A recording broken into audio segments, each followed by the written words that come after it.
হিন্দু ধর্মের সাধু ও সন্ন্যাসীদের বিশেষ গুরুত্ব রয়েছে।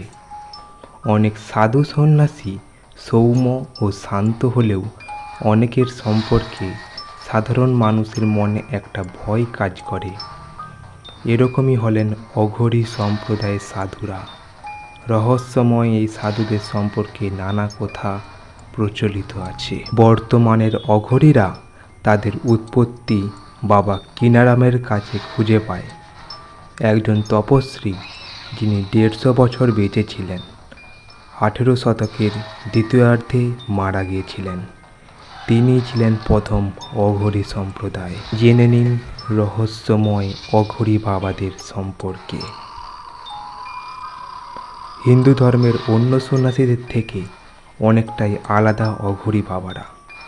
এরা মহাদেবের উপাসক হলেও অঘরী বাবাদের মহাদেবের আরাধনা করার পদ্ধতি অনেকটাই আলাদা। অঘরী বাবারা মূলত শ্মশানেই থাকেন।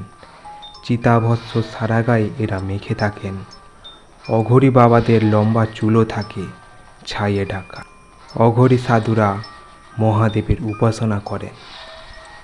মহাদেবকে অঘোরনাথ আখ্যা দেওয়া হয়েছে। শিবের অঘোরনাথ রূপেরও পূজা করেন অঘরী সাধুরা। শিবের ভৈরবনাথ রূপেরও এরা আরাধনা করেন। মহাদেবের মতোই এদের শ্মশানে বাস, খায়ে ভস্ম মেখে থাকেন। মাথায় জটা জুটো এবং রুদ্রাক্ষ ধারণ করে থাকেন এই অঘরী বাবারা। সাধারণ মানুষের লোকচক্ষুর আড়াল থেকে সাধনা করেন এরা। অনেকে বলেন যে অঘরী বাবারা মানুষের কাঁচা মাংস খান। শ্মশানে মৃতদেহের শরীর থেকে কাঁচা মাংস নিয়ে তারা নাকি খেয়ে থাকেন। এর ফলে তাদের অঘরী মতে সাধনার ক্ষমতা আরও বৃদ্ধি পায় বলে মনে করা হয়। আসলে যেসব বিষয়ে সাধারণ মানুষের আতঙ্ক ঘৃণা, সেই সবই আপন করে নেন অঘরী বাবারা। এটাই তাদের সাধনার পথ। যতটা সম্ভব এদের কাছ থেকে দূরে থাকাই ভালো।